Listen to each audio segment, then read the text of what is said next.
everyone. Sekarang aku mau buat video tutorial uji normalitas menggunakan SPSS.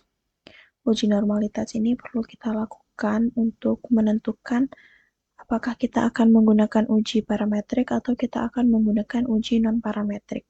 Cara menentukannya itu kita harus buat uji normalitas dulu. Jika setelah kita melakukan uji normalitas itu signifikansinya lebih besar dari 0,05, maka data yang kita miliki ini terdistribusi normal.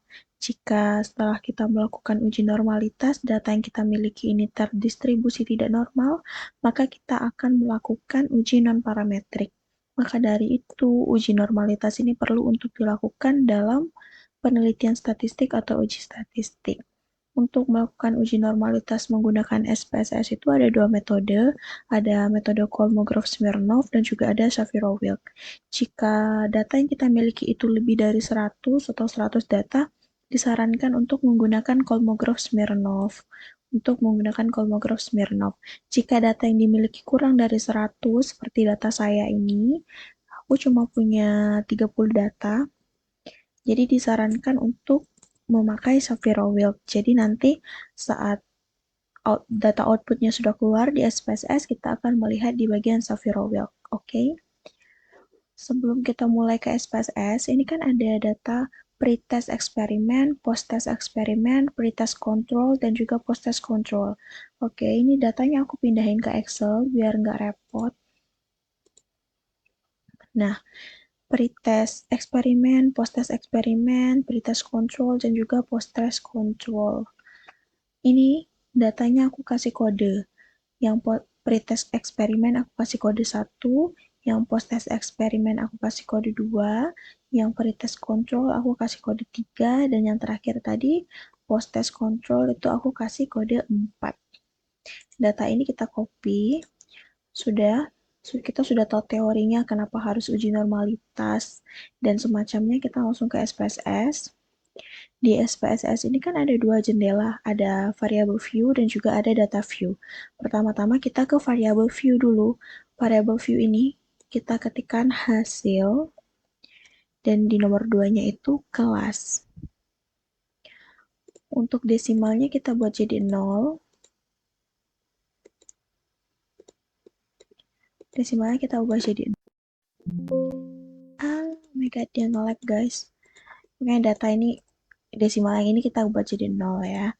Untuk labelnya terserah, ini aku kasih hasil belajar. Ini sebenarnya kalau nggak diisi juga nggak apa-apa. Terus selanjutnya yang kedua kelas, dan di bagian values-nya ini, yang di bagian kelas ya, di values-nya ini kita kasih label lagi, sesuai kode yang kita buat tadi. Kode 1 untuk pre-test eksperimen, kita add. Yang kode 2 tadi untuk post-test eksperimen. Pokoknya masukin sesuai dengan kode yang sudah kita buat di Excel tadi.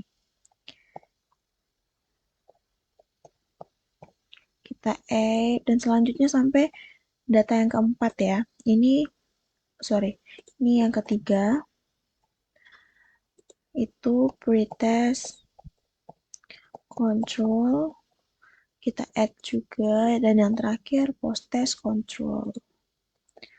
Post-test control. Kita add, terus kita klik OK. Selanjutnya kita pergi ke data view.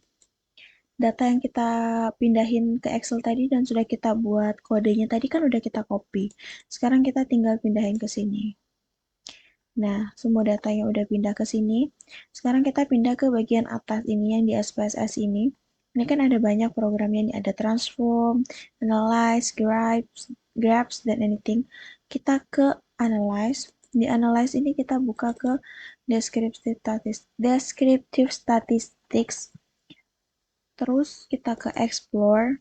Yang hasil belajar kita pindahin ke dependent list, dan yang kelas kita pindahin ke factor list. Ini kan ada plots, yang bagian plots ini kita klik. Ini Ini kan belum dicentang, yang normality plots with test.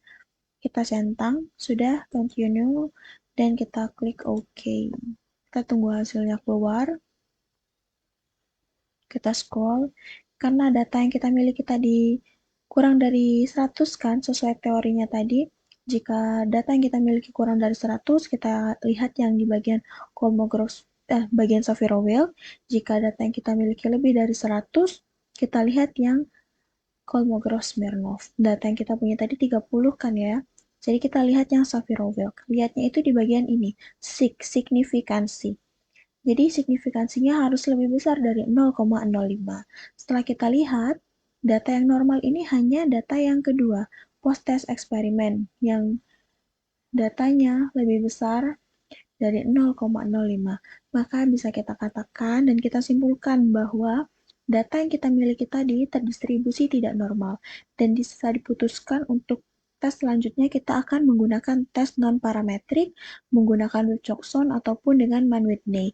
Jika data yang kita miliki tadi normal, kita bisa melanjutkan ke uji parametrik seperti uji Perrett Symbols t-test, uji homogenitas, dan juga independent t-test. Oke, see you guys.